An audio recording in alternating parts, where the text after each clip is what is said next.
I'm just going to go ahead and turn that on. Are you ready? It'll take me a second to get into... We've got 4 minutes. Do you want to take a picture? I just took a picture. Oh, you need more than one? For the cover. You need more than one. I don't need more than one. How great would it be to start on time? Got 2 minutes. I don't even know. Okay, let's see. And... Are we starting? yeah. Oh. Okay. We are live. Hi, everyone. Are we live on? Oh, we are live. Okay. We are live. How do I sound? Testing, testing. We're trying another hookup again. So if I sound, please provide feedback. If I sound too loud, if I sound echoey. Last week I was a little... Michael, we're live. It doesn't work when you're in the same room. If it sounds a little echoey, if it sounds a little loud. Last week I was it sounded like I was shouting again. It was a little echoey. Well, we learned from our friends that we have to change the volume. If Our friends at Permit Zip, shout out. shout out. So we are, what week is this? Week 5 now? Yeah, we're actually a little early. We've got... I had to mark this occasion. Let it be known that on Tuesday, October 29, Tanya Ragan was 5 minutes early. That is amazing. We have to celebrate. I just can't believe it. And look at the cute scarf. So. Yes, and we're on the live a minute or two early just to kind of let everybody get on. Yeah, and you know, we were having some issues with the internet, but as soon as Tanya walks in, everything works just magically. So I'm considering all of this a win. I wanted to say to everybody, thank you for all the questions. I've got a page full. Yeah, so we're not going to get to all of them today. Probably We'll probably do some in the stories. So yeah. Follow along today, tomorrow in stories, and a lot of fashion related and some personal questions. You know, I always feel weird about putting those in the feed or on YouTube or in a permanent live. So, and I believe in transparency. There's nothing really that's off the table, but I'll probably answer some of those, or I will answer some of those on the stories. So follow stories today, tomorrow, maybe even the next day, because there's a lot of questions, and we'll get to a lot of those on the stories, just so they don't live forever and ever on my feed, talking about fashion and are you single? Are you married? Have you been married? Where do you buy your clothes? Well, because all of that changes, right? Hi, everyone. Thanks for joining us. But I think you'd be interested to find that there was obviously some real estate related questions. Thank you. Thank you to the real estate people who asked real estate questions.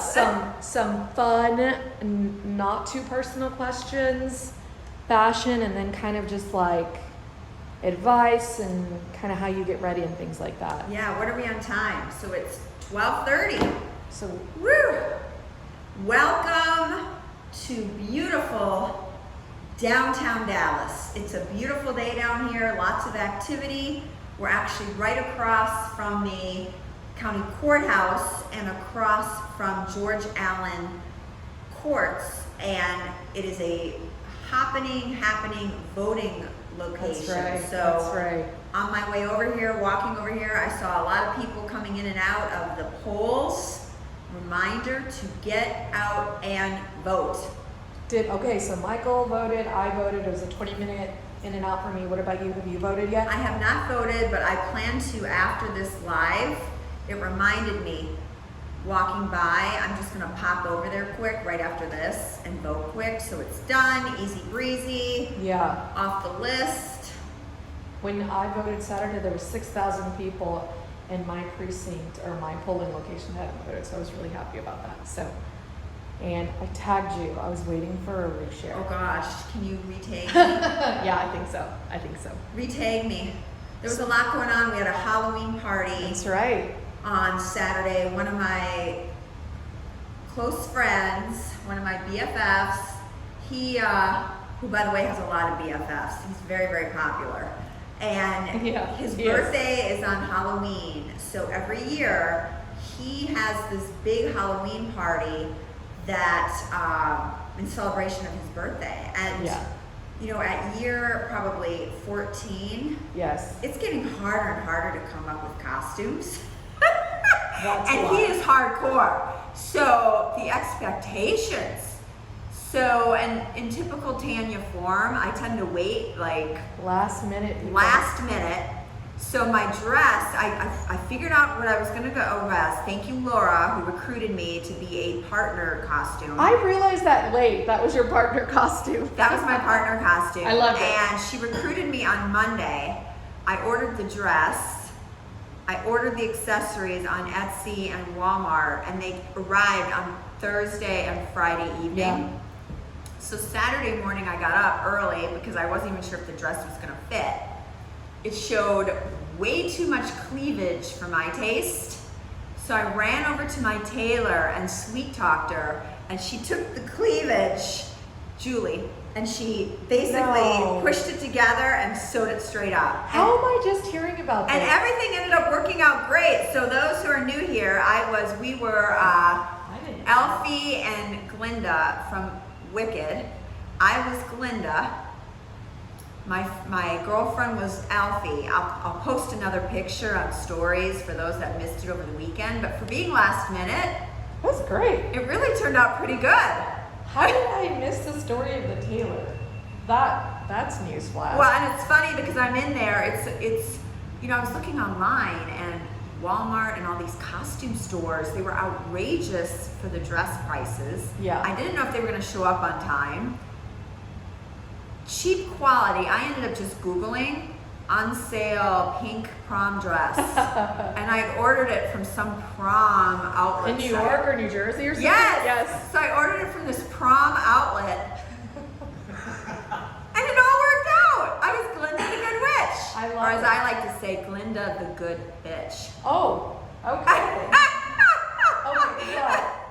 On that note, so you celebrated Halloween, one would say early, but one of the questions, and this kind of falls in line with your theme, is what are your plans for Halloween? Oh gosh, I feel like that's out of my system now. It is. We have a big meeting on Thursday at 2 o'clock. Yeah, we have a busy Thursday.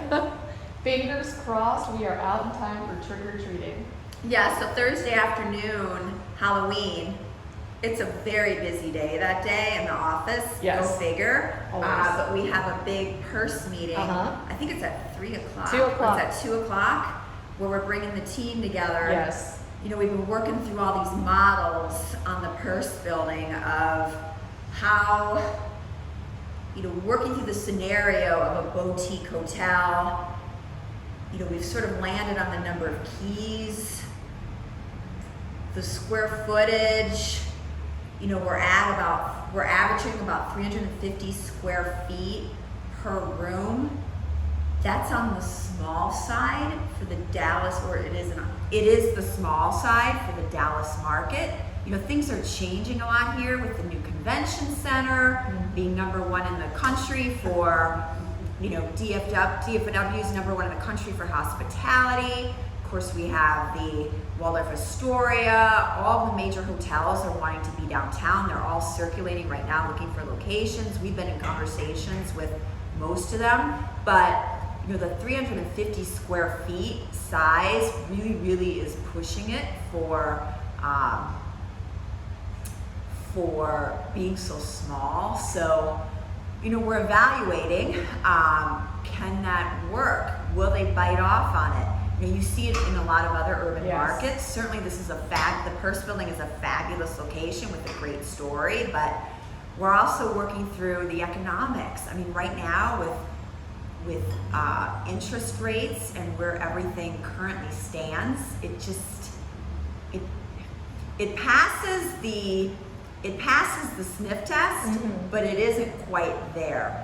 So, you know, we've assembled this team a few months ago and we've been working through all of the pricing, all the tax credits, working through the analysis of whether this thing pencils out. And, the good news, it does pencil out. It's just a really weird time right now. So, we really probably won't know until spring, but we've got a big meeting Thursday afternoon with the entire team just to kind of go through all the scenarios again to keep this conversation going forward. So, and for those that are new here, we're actually, we are in the Hearst showroom right now. This is a second office for us. Michael is here. Michael is the project manager. He runs the ship here. So you all probably see him over here a lot. We were just waving at a member of the clean team, in downtown Dallas. Shout out to Downtown Dallas Inc. We've got a lot of support downtown. Fantastic support. Yeah, with an organization that we pay as part of our PID. A PID is a PID is a public improvement district, and us being located in the central business district, we pay a portion of our tax base yearly goes to fund this PID.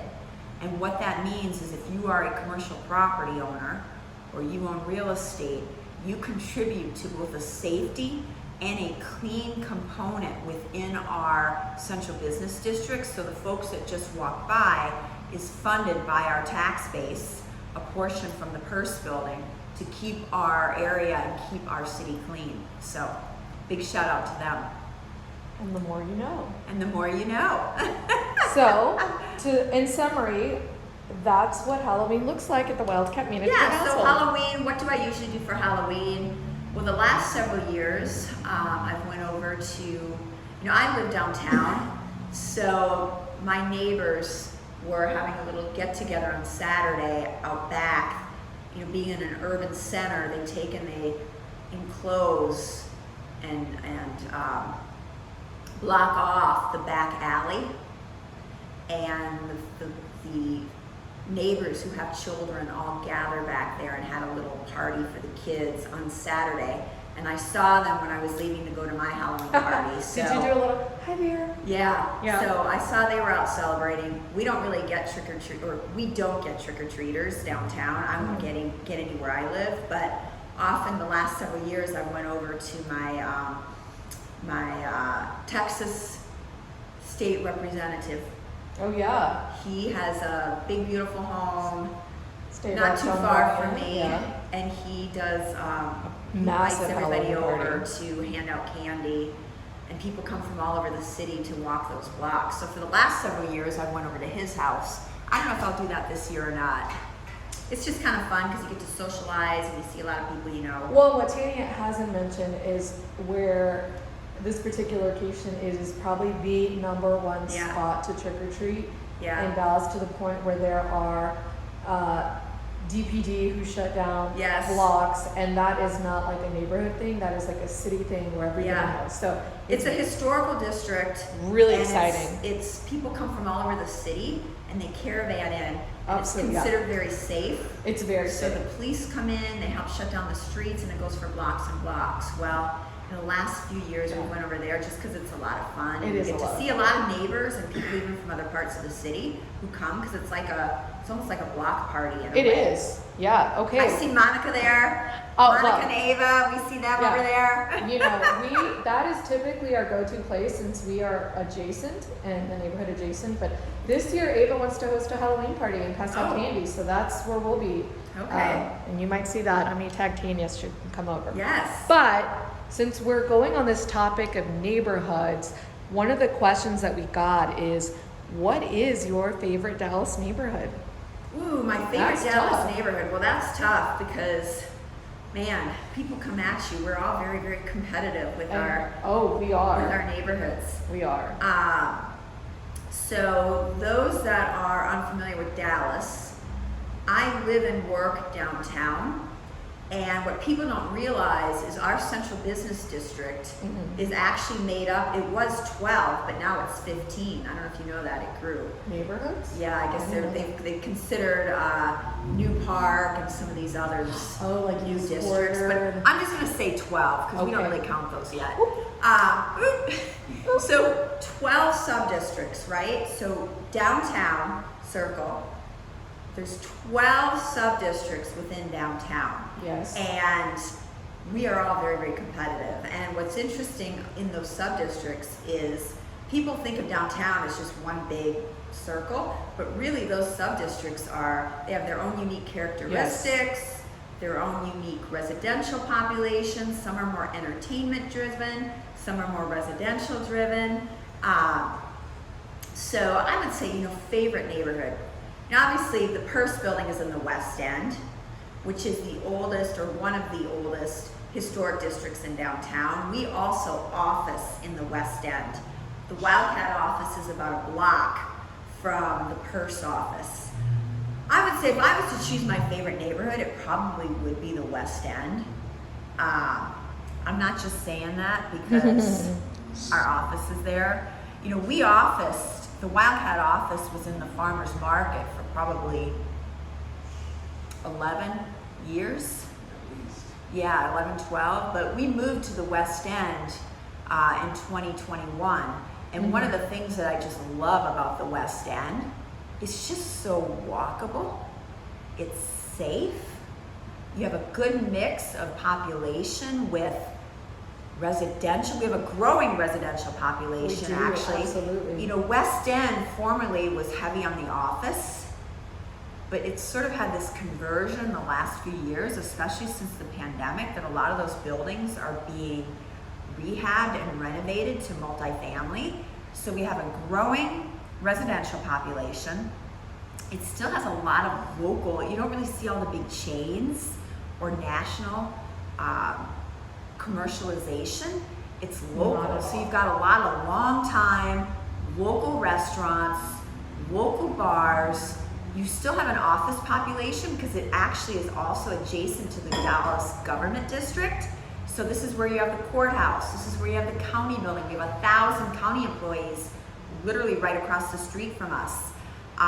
We have the federal. Yep. So federal building. So there's a lot of government employees, and it just is really safe and walkable.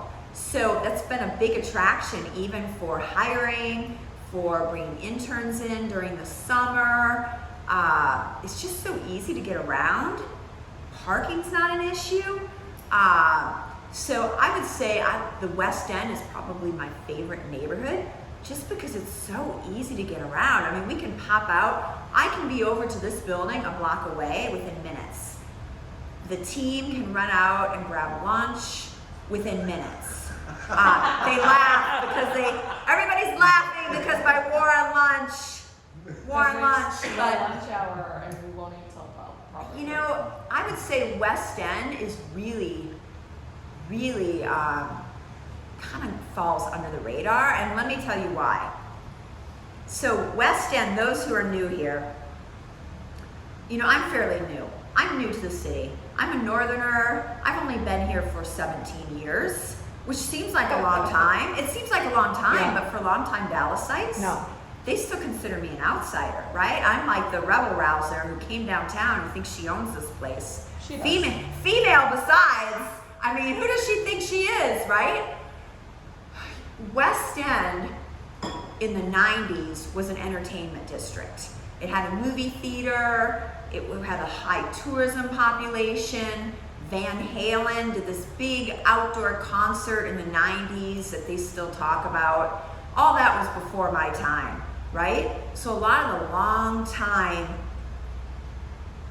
more established, older Dallasites, especially in the real estate industry, remember West End as that. Well, what you had in West End is you had a lot of long-time property owners. They were multi-generational. They had owned these buildings for 40, 50 plus years. You had 3 or 4 property owners that owned majority of it and had been passed on to generations. So when there was a shift in the 90s and the West End saw a lot of vacancy, these longtime property owners did not want to make an investment in the neighborhood. They didn't want to stick any money into their properties to improve them, and things just kind of sat. and they saw all the entertainment as part of the past. Well, you flash forward to around 2016, 17, and 18, you saw a new wave of investment. That's when I entered. That's when I bought the Purse building. You had others such as Granite Properties, Lincoln, Crescent. You had some institutional guys that came in and started buying up all the property, and that's when you saw the turnover take place and things transition into a new era for the West End. Well, that was just before the pandemic. And then of course 2020, the world shut down. So really, you're just seeing a lot of that revival probably within the last couple of years. But what the struggle is you're dealing with a population that has already been checked out from the pandemic, and they still think of and remember the West End circa 1990 and 2000, when it was very depressed, when it was considered unsafe, when people didn't want to come down here. A lot of those folks haven't even spent any time down here in a decade or longer. Mm-hmm. And their experience and what they think of the area is very different than myself and my team and the people who have moved into the neighborhood. So I consider the West End such a opportunity and such a diamond. And there's so many people moving from all over the world, all over the country, whether it's relocating for business, their company, their job, and they're coming into our city, seeing it with fresh eyes, and there's such an incredible opportunity. It's just the time involved with getting it across the finish line. I like how you ended that, because it kind of transitions naturally to another question that we had, which is, you talk a lot about perception is reality. Yeah. And so, you hear kind of people who were here before and have this mindset of what it was back then and kind of keep that fresh on top of mind. What do you think? Do you think that holds downtown Dallas back in some ways? Oh, 1,000%. And, this is a conversation and topic, and for those, just to repeat Monica's question, perception versus reality, how that impacts the user experience, how that impacts the decision for companies and people to relocate and or investors and real estate folks to contribute and invest in those markets. Perception versus reality. And this is something, honestly, that I have struggled with my entire career downtown. I have been downtown Dallas. I was an urban pioneer. I was down here almost 20 years ago when the streets were dead after 5 p.m. The only thing you had on the streets were homeless people walking down the center of the street because all of the office workers went home and there was nobody downtown. It was a ghost town. The perception versus reality has been really, really difficult to overcome the entire 20 years I've been downtown. And I thought that we had gotten past a lot of that prior to the pandemic, but post-pandemic, in fact, the last 2 years, it's challenged me in a way that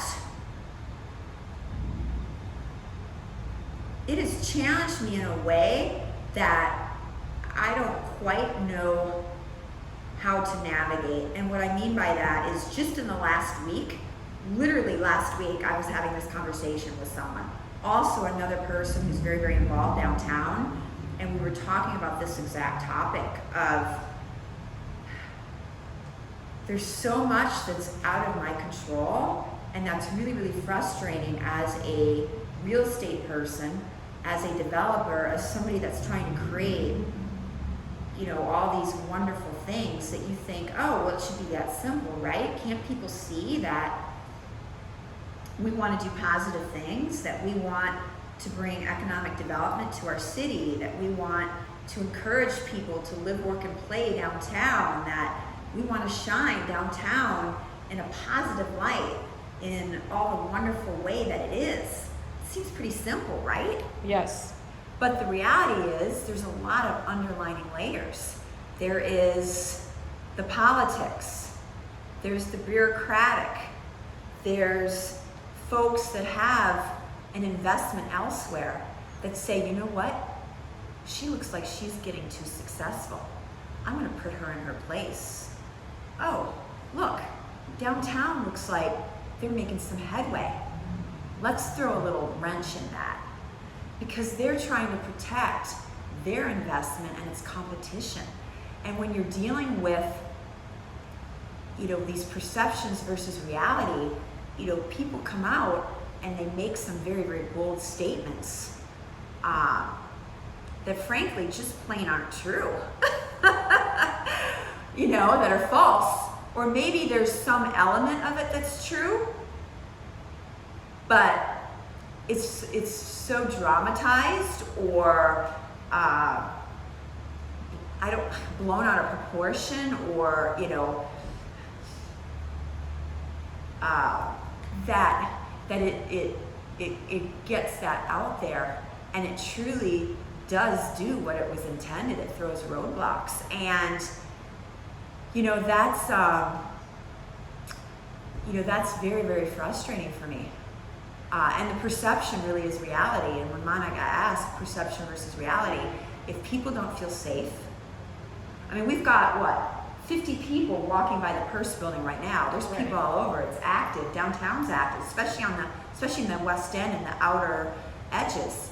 But this idea of perception versus reality, if people don't feel safe, if they're told that there's no parking, if they're told that it's a bad place to go, if they're told that nobody wants to live and work there, but they don't actually go and experience it themselves, That's exactly. that perception is the reality. And look, we're on a timetable, and for myself, I've made a big investment in downtown over the course of the last 20 years.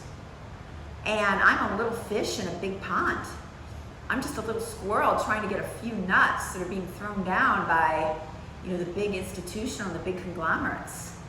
I'm not a longtime Dallas person. I'm not somebody that comes from a lot of money. I'm not somebody that is high society. Look, I'm somebody that came from a small town in Minnesota, that's an entrepreneur, that, worked hard to get here, that, came up in the corporate world, was trained to be polished, to be well-spoken, to sniff out a deal. And I've made a pretty good dent considering. But at the end of the day, man, it's hard to take all that on. And I think that's the biggest difference between just how this office operates, and it kind of goes back to what we've talked about before, is your boots on the ground all the time, and what you see and what your reality is downtown's thriving, and it's great. At least that's always been my point of view and my perspective. And I think the other thing that Tanya doesn't give herself enough credit for is that she was the driving force behind the change that she wanted to see downtown. She wasn't just the one kind of, pointing and saying, you need to fix this, you need to fix that. She says, I'm going to fix it. Right. And I don't think she shares that enough because she's not that person, but I am, and I can share that story because I've seen it. Yeah, and look, I'm still here.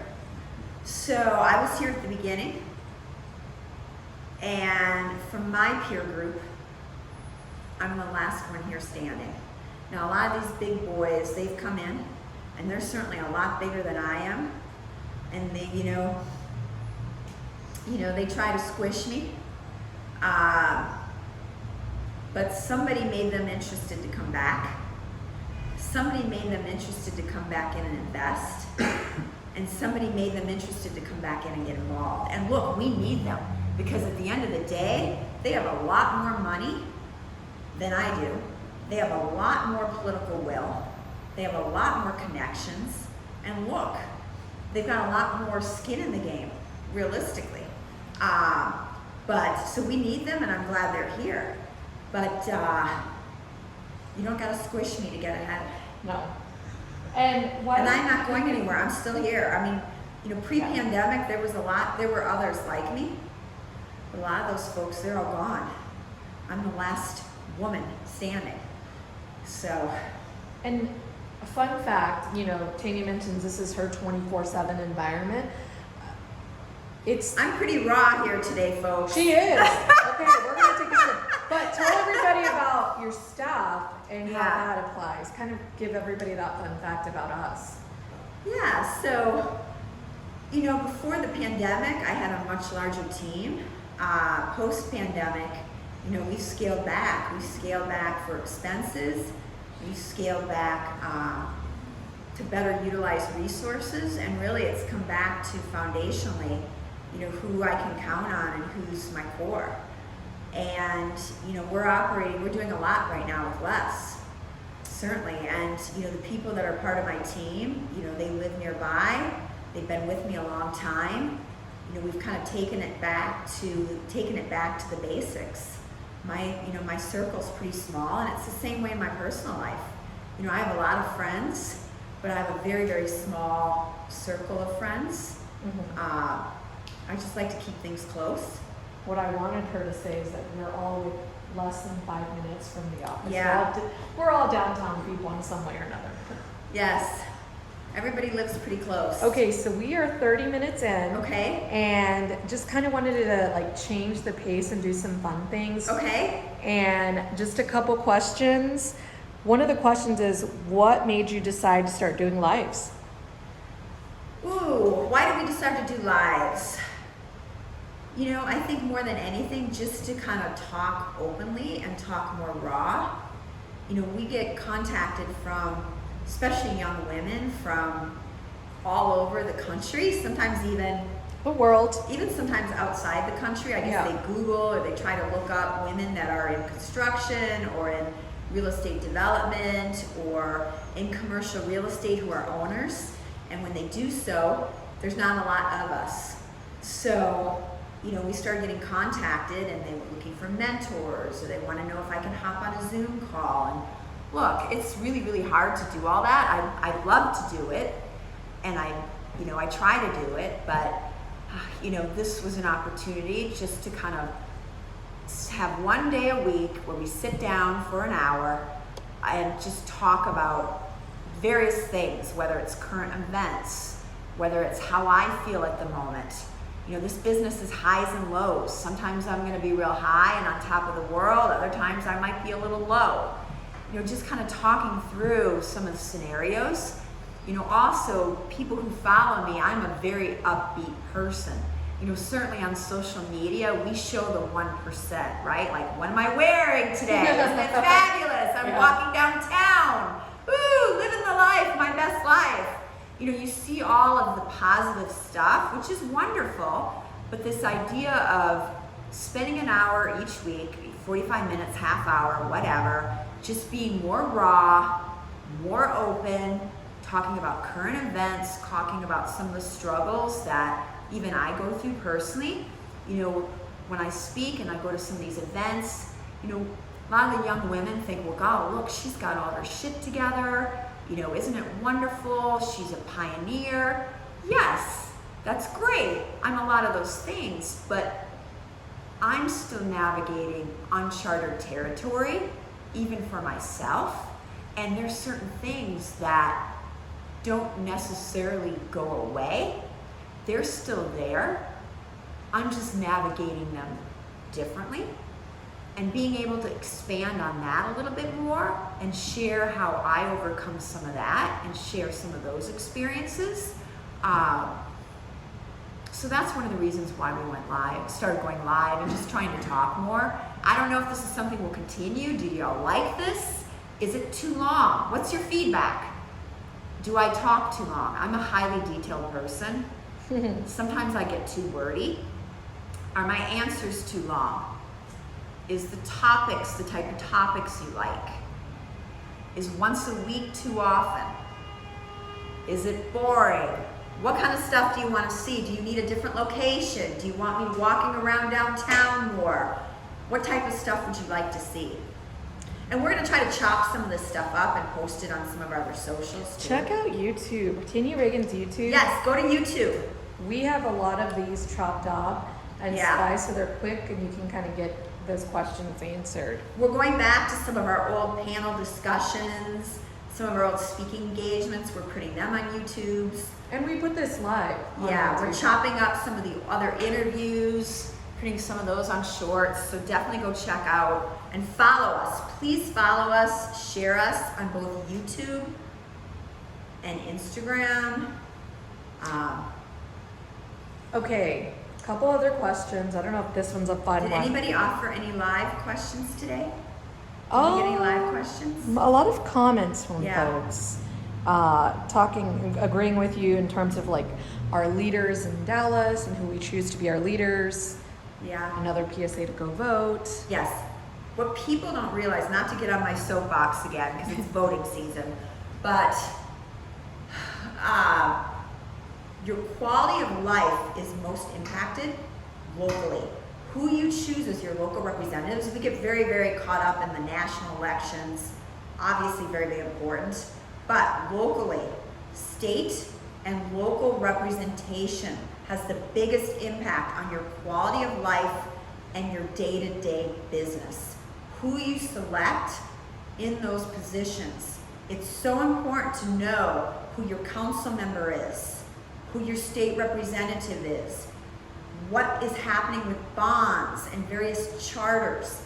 If you own a business or own real estate, it's so critical to be engaged with those conversations because they really do have a big impact. Agreed. Yeah, Mo joined us. Say hi to Mo. Oh, hey Mo. We're talking to her later today. Okay. So yes, so local and state elections matter. Okay, one fun one that's completely off, and I think we'll close with this, and then Tanya will give us some fun words. Okay. Is it true that you were the Minnesota State Oh, Rabbit Lord. Queen? Lord, who asked this question? Someone who knows you from your past. Is it true? Yes, it is true. And for those who don't know what that means, can you just quickly tell us, Bunny Queen, what Okay. that means? Yes, it is Look how true. red she's turning. It is true. I was the Minnesota State Rabbit Queen. I was very, very involved in 4-H growing up. Extremely. I started out showing rabbits in 4-H when I was probably 7 or 8 years old. My parents bought me a couple backyard rabbits to have as pets, and I started showing them at the local fair. Well, little did they know that those couple rabbits in the backyard would grow. And when I was in high school, we had around 250 rabbits. We had a rabbit farm. I had a hobby farm, yes. And myself and my mother had a barn that we took care of these rabbits. And we traveled all over the country showing rabbits. And I continued to be very, very active in 4-H. I was president of my local 4-H club. Starting at the time that I was 12, I was able to go to the state fair. And I went to the state fair, Minnesota State Fair, every year from the time I was 13 up until I was 17 to show my rabbits. So I would win at the local level, and then I would get to go to the state fair. And I was crowned the Minnesota State Rabbit Queen. In fact, the local newspaper just printed end of September. You know how they do those 10 years, 15 years, 20 years, 30 years in time? You know when the local small town newspaper says, this is what happened No. 10 years ago, 15 years, 20 ago, this day in history, right? Well, they did, the end of September, they did a this day in history. Tanya Ragan was crowned the Minnesota State Rabbit Queen. I kid you not. It was like last month. They had the little thing in there because the local paper had done an article on me when I was, I guess, 15 or 16 Yeah. years old when I won the Minnesota State Rabbit Queen. So it was like in the paper a few weeks ago. Okay, so we got lots of comments about this. Okay, so I've got to share. So if someone said, do you have any photo evidence of this? So yes, I'm going to answer that yes. and she can share more, Tina can share more in her stories. Yeah. But also some folks had commented and said, they were also involved in 4-H. It was Yeah. goats for them, and they were 5. And because they were 5, they had to be a mini member. Yeah. And then someone else said state fair for me as well, junior grand, and reserve grand champion. So who knew Yeah. that this was a topic? I'll tell you, I learned so much at 4-H Mhm. because, you know, I learned at a young age to lead. I learned responsibility with taking care of my livestock and my animals. I learned teamwork and camaraderie. They would load us all on a bus, and we would bus up to the state fair with our livestock. Well, me being the, you know, special person that I am, Minnesota State Rabbit Queen. I was not going to allow my rabbit to go back into that open trailer with all the other livestock. So I had a special little carrier that I brought on the bus with me to transport my rabbit up to the state fair. So I had quite a reputation with all the other 4-H kids for this gal who brought on her rabbit, because my rabbit was not going on that open air trailer. Why But don't you let everybody know what the name of that rabbit is? well, we have lots of rabbit names. What's your favorite one? Probably my favorite rabbit was, well, Eddie Murphy. Eddie Murphy was one of my favorites. Oh my God. Yep. We had Robert Redford. Didn't know about Robert Yes. Redford. We had Marilyn.